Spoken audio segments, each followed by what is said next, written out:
Hello, staff. This is a presentation on our school's acceptable use policy. For those that are unaware, an acceptable use policy is an agreement between two or more parties that outlines the appropriate use of access to a corporate network or internet. So basically the AUP is what we give our students. It's basically our technology contract that we provide our students and our parents at the beginning of the year, basically outlining what is expected and what is allowed from our students. So AUPs are often used in school systems as well as other companies to ensure that students or employees are appropriately using the network and internet. So there's a lot of benefits to the AUPs. That's why we've continued to hand them out year after year. So they offer a lot of businesses for or benefits for schools and both businesses. But basically, in short, it helps us monitor and avoid liabilities caused by school-sanctioned internet activities. It helps safeguard digital privacy and safety of students.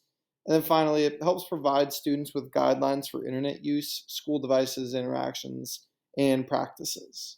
So again, it has a lot of benefits, but I just want to go over this presentation to talk about what I see from our AUP and how maybe it could be changed for the future. So our school's AUP. Currently, we don't have one that we have written up our own, but we actually use one that's provided from Montgomery County. So the AUP is really great because it's direct, informative, but it's pretty lengthy, which can be tough to kind of pay attention and follow along with. So the AUP explains its purpose, background, definitions, procedures, and non-compliance. And then, like all the other schools in the county, we distribute a copy to the guardians and students for them to look over and sign. And again, the document is pretty lengthy, so I'm unsure as to how many students or families actually read the document in its entirety. The whole thing is about 9 pages, so again, it would take some time out of the parents and the students' daily routine to just kind of sit down and really read it. So part of because of its length makes me a little skeptical as to how well our families actually know it. And then for reference, if you would like to look at it further, it can be found on the link at the bottom of the page. So the purpose, and I'm summarizing from our AUP, I think is a really strong start. So the section is really short and to the point, and it mentions that its goals are to ensure that the security of all elements of Montgomery County Public Schools, computer systems related to technology and electronic information. It is to delineate appropriate uses uses for all users of MCPS computer systems, to promote intellectual development through the use of computer systems related to technology and electronic information in a safe environment, and then finally to ensure compliance with relevant state, local, and federal law. So again, it has a great purpose. It serves its role, and it's definitely important to have in our school system. This part, like I said earlier, really short, really sweet, to the point. So this is not necessarily an issue. The background, again, like the purpose section, really short and direct. So basically, this section explains the history of using an AUP throughout Montgomery County. So this section is meant to show that all user activity will be monitored and regulated. And then furthermore, it explains that the main intention of the AUP is so that all user information and privacy is protected. So again, we're handing these out to protect our students and their privacy, and we just want to ensure that they are safe while using the technology at school. So first, the definitions section of the AUP. This part is a little bit lengthy and, in my opinion, a bit unnecessary at times. So this section touches on all words that are mentioned throughout the AUP. So for example, it defines internet access, computer system, cyberbullying, and many other terms. So some, in my opinion, important, some maybe not so much.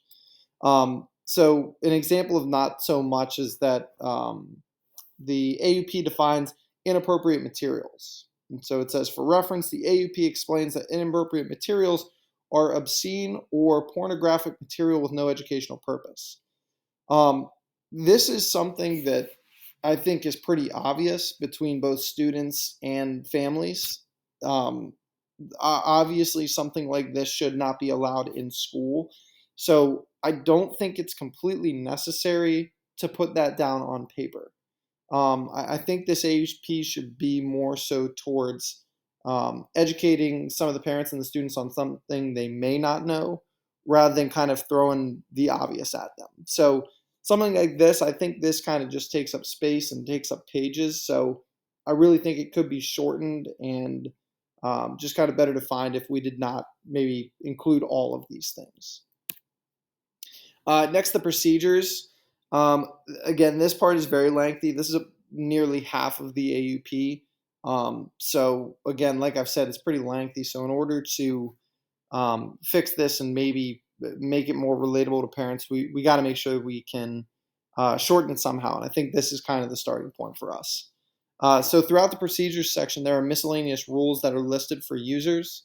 Many of them are necessary, but again, like the definitions, others I think just simply take up space. So, for example, I don't believe it's necessary that users must log off all systems before leaving a computer. Obviously, logging off is a good practice to do, but with the students, they're taking their computers from class to class, and to me, it's a little bit much to expect from middle school students, like 11-year-olds, to do this every time. And then, furthermore, um, expecting teachers to go around and make sure that every single student is logged off is obviously going to take up a lot of time and take a lot of time away from the lesson and the actual classroom instruction. So, something like this, something so small, I don't think we should necessarily put in there because, again, this is something that we can remind students of. I don't think it's necessarily something we need to put in this AUP because, again, most likely it'll be overlooked because of the length of the AUP. And then last is the non-compliance. So this section, in my opinion, is great the way it is. It's short and to the point, and explains what happens if a student violates the AUP. And so again, as I've said, in order for the AUP to be taken more seriously, we really got to make sure that all sections are short and direct like this one. So AUP communication. So honestly, prior to looking over the AUP and really putting together this presentation, I've never read over the school's AUP in its entirety. And this is obviously a problem. So to help this, I think that not only us, but other schools should have a training or some sort of staff meeting to go over the AUP, similar to what I'm doing by this presentation. So this way, we'll all be able to ensure that each staff member is present and has overlooked the AUP and knows it well. As for getting this across to the parents, um, I think we do a great job as is, sending it home to the parents, making sure they look it over, sign it. I think that's great, but I think we could add on to this and possibly provide some sort of online session for any parent that wants to look over this more. Obviously, this is not going to be mandatory. Obviously, we're not going to get every parent to do this, but I think this is a great option to provide our parents with any sort of extra resource in case they do want to look into this further. And then suggestions on how to implement the policies. This is great for any new teachers or honestly just any teachers who think they may need help with this.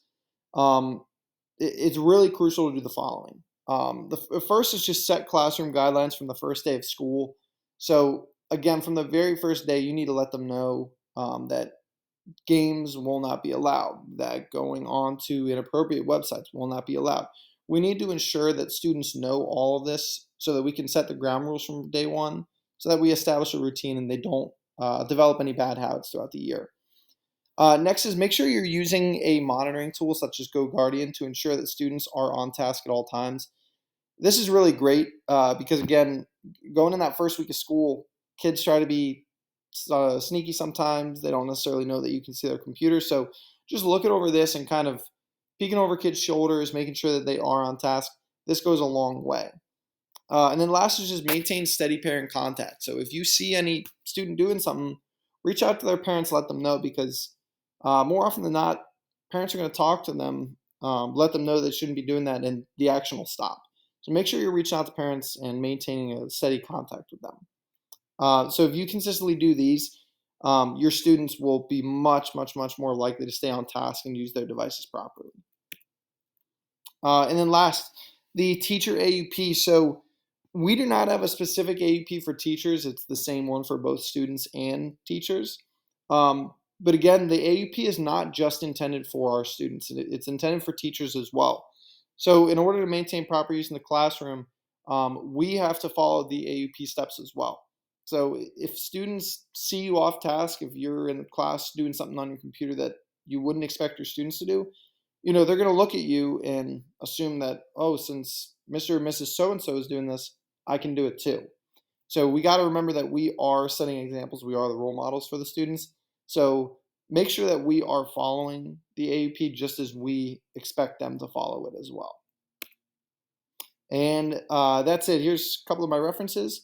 But I really hope this presentation helped anybody that has been confused in the slice about AUPs, and hope you guys continue to look over your school's AUP and make any adjustments necessary.